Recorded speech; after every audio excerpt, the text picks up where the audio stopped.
Heading है chemical kinetics. Chemical kinetics किसे कहेंगे? तो chemical kinetics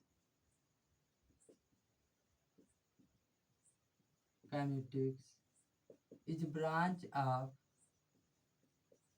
branch of physical chemistry which deals with study of rate of reaction and also mechanism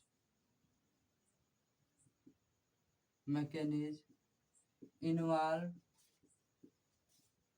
in this reaction यानी कि जो रासायनिक बलगतकी होता है उसका हिंदी में डिफिनीशन क्या हो जाएगा?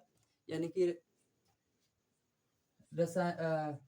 भौतिक विज्ञान की वह शाखा जिसके अंतर्गत रासायनिक अभिक्रिया की दर तथा उसको प्रभावित करने वाले कारक जैसे उत्प्रेरक, दाब, ताप इत्यादि के अध्ययन किया जाता है। क्या कहलाएगा? रासायनिक बलगतकी। अच्छा, all chemical reaction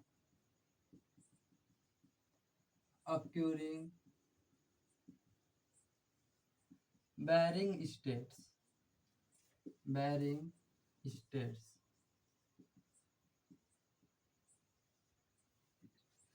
देखो, जो सभी रिएक्शन है वह क्या होता है कि अलग अलग अवस्था में या फिर बैरिंग स्टेट, यानी कि वह क्या होता है कि एक अवस्था से अवस्था में क्या होता है, रूपांतरित होता है। ठीक, depends of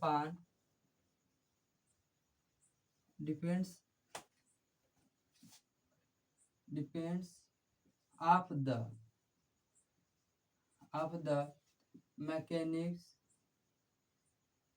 mechanism like catalyst inhibitors, temperature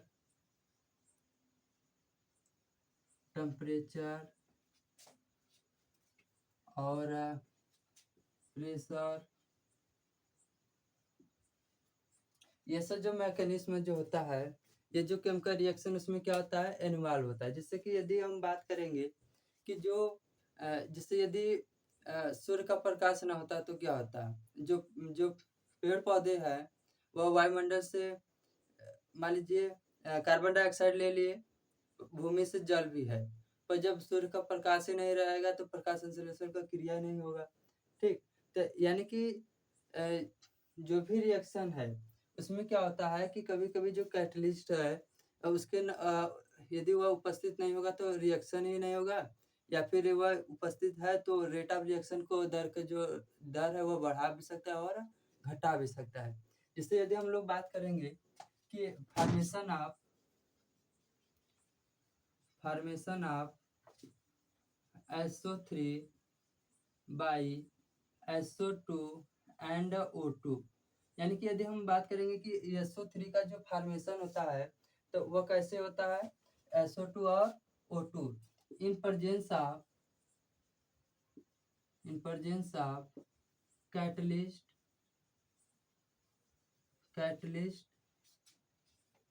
platinum. देखो यहाँ पर क्या होता है कि जो SO2 है और O2 ये जब रिएक्शन करता है तो फॉर्मेशन करता है किसका, SO3। यदि यहीं पर यदि हम प्लेटिनम ले लें तो क्या होगा, ये रिएक्शन फास्ट हो जाएगा, ये रिएक्शन क्या हो जाएगा, फास्ट होगा। अच्छा, तो यानी कि ये क्या कर रहा है, जो रेट ऑफ रिएक्शन उसके दर को क्या कर दे रहा है, बढ़ा दे रहा है। अच्छा, वो यदि हम बात करेंगे कि यदि इनहिबिटर से यदि यहीं पर ले ले क्या, आर्सेनिक, तो आर्सेनिक अब क्या करेगा कि इसका जो फॉर्मेशन है, यानी कि ये जो फॉर्मेशन ऑफ SO3 कंप्लीटली क्या कर देगा, डिस्ट्रॉयड कर देगा। कंप्लीटली डिस्ट्रॉयड कर देगा, यानी कि उसको क्या कर देगा, नष्ट कर देगा। तो यानी कि अब देखो, एक कैटलिस्ट ऐसा था कि जो रेट ऑफ रिएक्शन को क्या कर दे रहा था, बढ़ा दे रहा था। पर वही हम जब आर्सेनिक ले लिए तो वह क्या कर रहा है, अब इनहिबिटर्स का कार्य कर रहा है, यानी कि जो रेट ऑफ रिएक्शन की दर है उसका क्या कर रहा है, घटा दे रहा है। ठीक, तो इन दिस चैप्टर यानी कि ये जो चैप्टर है इसमें हम लोग इसी सब के बारे में स्टडी करेंगे, यानी कि जब कैटलिस्ट होगा तब क्या होगा, जो रेट ऑफ रिएक्शन उसके दर बढ़ेगा घटेगा, ताप रहेगा तब क्या होगा, बढ़ेगा घटेगा। ठीक, अब प्रेशर अप्लाई करेंगे तो जो रेट ऑफ रिएक्शन है बढ़ेगा घटेगा। जिससे यदि हम बात करेंगे, यही है, मान लीजिए SO2 और O2 है, तो यहाँ पर SO2 का कितना मोल, 1 मोल, और O2 का 1 मोल। यहाँ पर SO3 कितने मोल, 1 मोल। ठीक, तो यदि वॉल्यूम माने तो 2 वॉल्यूम हो गया और एक वॉल्यूम हो गया। तो यहाँ पर क्या होगा कि यदि हम प्रेशर यदि इंक्रीज करेंगे तो जो रेट ऑफ रिएक्शन है वो क्या होगा, इंक्रीज होगा। ठीक, अभी यहाँ पर हम लोग कैटलिस्ट ले सकते हैं, इनहिबिटर्स नहीं ले रहे। ठीक, यदि यह इनहिबिटर्स नहीं ले रहा है तो जो यदि प्रेशर अप्लाई करेंगे तो rate of formation of SO3 is क्या, इंक्रीज। ठीक,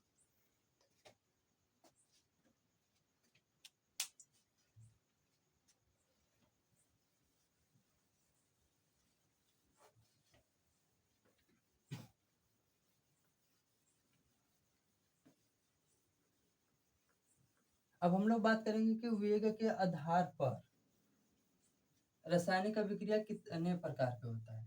ठीक, यानी वेग के आधार पर रासायनिक अभिक्रिया निम्नलिखित 3 प्रकार के होते हैं।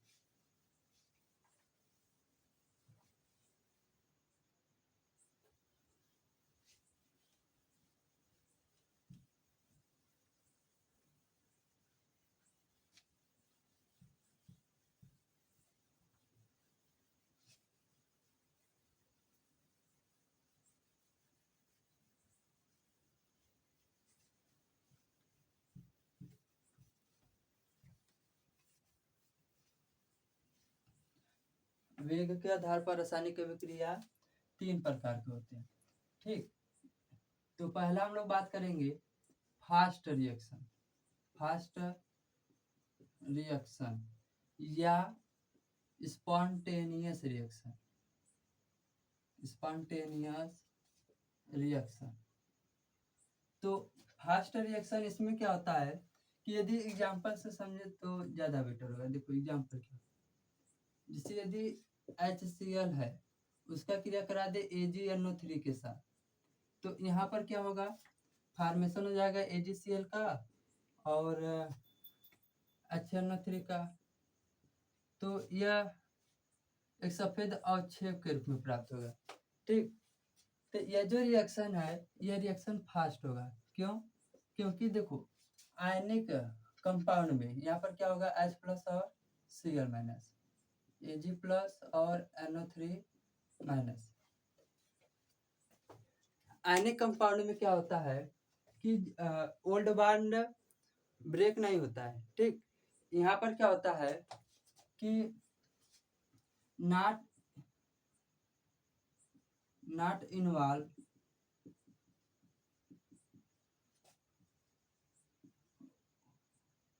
old bond breaking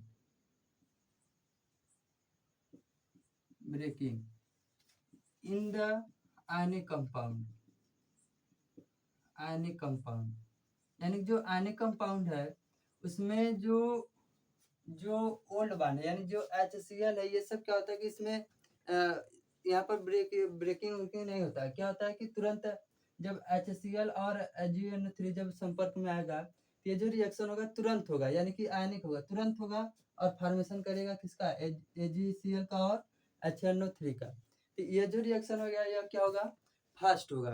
ठीक, वही हम बात करेंगे जिससे सोडियम है, तो सोडियम का यदि रिएक्शन करा दे H2O के साथ, तो अब यहाँ पर क्या होगा, जब सोडियम जब H2O से यानी जब जल के साथ क्रिया करता है तो सोडियम इतना अधिक क्रियाशील होने के कारण ये क्या होता है, जलने लगता है, और जलकर क्या बनाता है, NaOH।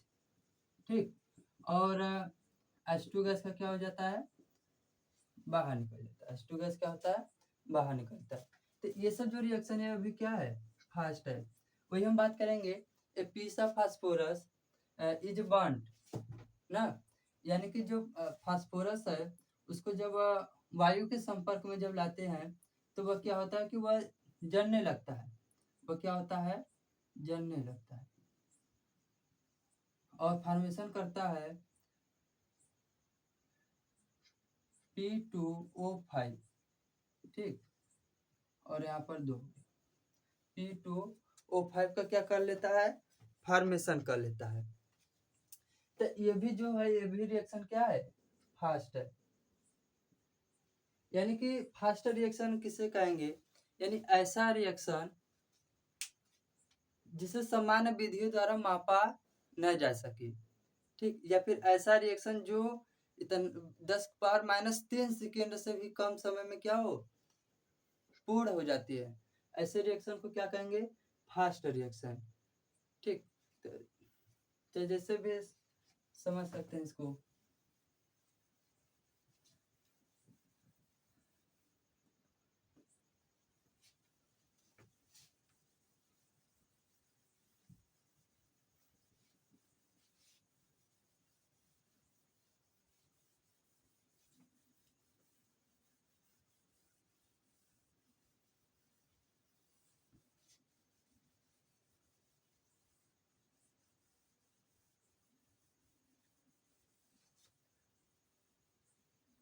अगला है स्लो रिएक्शन। स्लो रिएक्शन, इसका एग्जांपल क्या हो जाएगा, इसे डिकम्पोजिशन ऑफ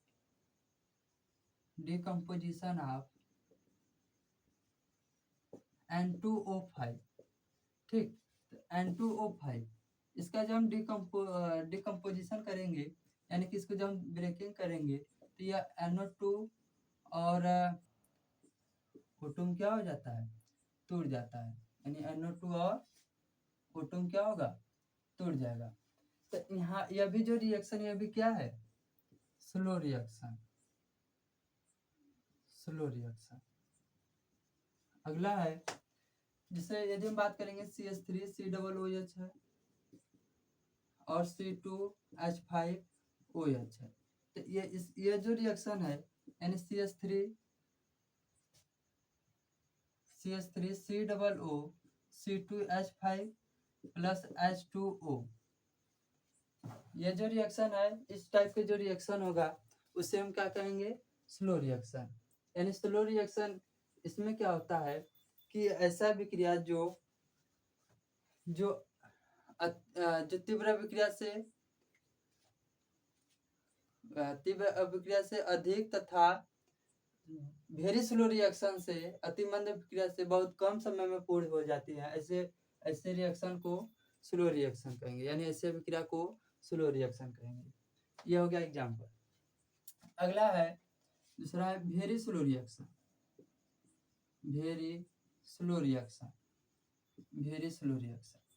यानी ऐसा विक्रिया जो महीनों तथा वर्षों में कंप्लीट होते हैं, ऐसे विक्रिया को वेरी स्लो रिएक्शन कहते हैं। जैसे यदि हम बात करेंगे कि जैसे एग्जाम्पल की यदि बात करेंगे तो एग्जाम्पलिस्ट, यानी कैटलिस्ट के अनुपस्थिति में, जब कैटलिस्ट जब अनुपस्थित होगा तो जो लोहे में जो जंग लगेगा वो क्या होता है, बहुत महीनों या सालों में क्या होता है, वो उसमें जंग लगता है। तो इस टाइप का जो रिएक्शन होगा वो क्या होगा, वेरी स्लो रिएक्शन होगा। या फिर एक और एग्जांपल से समझ सकते हैं। दूसरा एग्जांपल है, एग्जांपल नंबर 2 है, combination of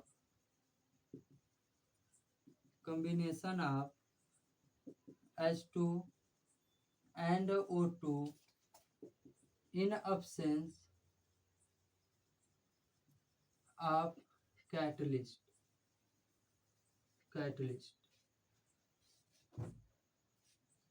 ठीक, यानी कि जो H2 है और O2 है, ये रिएक्शन करके H2O तो बनाएगा, पर ये जो रिएक्शन है वेरी स्लो रिएक्शन है, यानी कि बहुत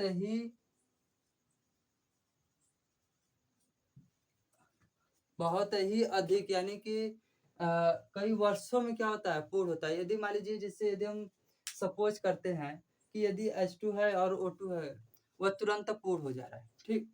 तो यदि H2O2 यदि मान लीजिए रिएक्शन है, तुरंत क्या कर रहा है, जल में फॉर्मेशन हो रहा है। तो वायुमंडल में क्या है, हाइड्रोजन भी है और क्या है, ऑक्सीजन भी है। तो तब क्या होगा कि हाइड्रोजन ऑक्सीजन मिलकर क्या होगा, जल का फॉर्मेशन करेगा। तो वहां पर क्या होगा कि यानी कि जल का मात्रा क्या होगा, और अधिक बढ़ने लगेगा, ठीक। पर ऐसा नहीं होता है।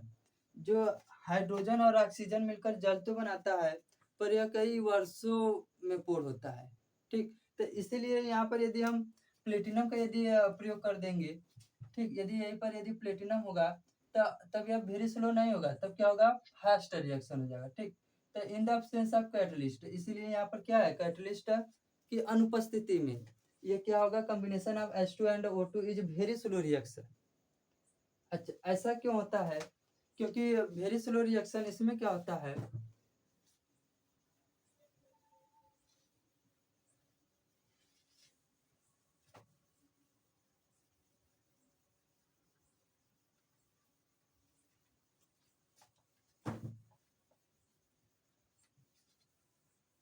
देखो ऐसा क्यों होता है, क्योंकि इसमें क्या होता है कि वेरी स्लो रिएक्शन में क्या होता है, इसमें ओल्ड बॉन्ड जो होता है ब्रेकिंग होता है, ब्रेकिंग होता है, एंड न्यू बॉन्ड का क्या होगा, फॉर्मेशन होगा, फॉर्मेशन होगा। सो सो सच टाइप ऑफ रिएक्शन, सब types of reaction is a very slow, यानी इसमें क्या होगा, जैसे मान लीजिए H2 है, तो यहाँ पर क्या होगा, सबसे पहले H और H बॉन्ड क्या होगा, ब्रेक होगा। फिर O बॉन्ड भी क्या होगा, ब्रेक होगा। फिर क्या होगा कि अब देखो, फिर क्या होगा कि दो हाइड्रोजन और एक ऑक्सीजन मिलकर क्या किसका फॉर्मेशन करेगा, जल का।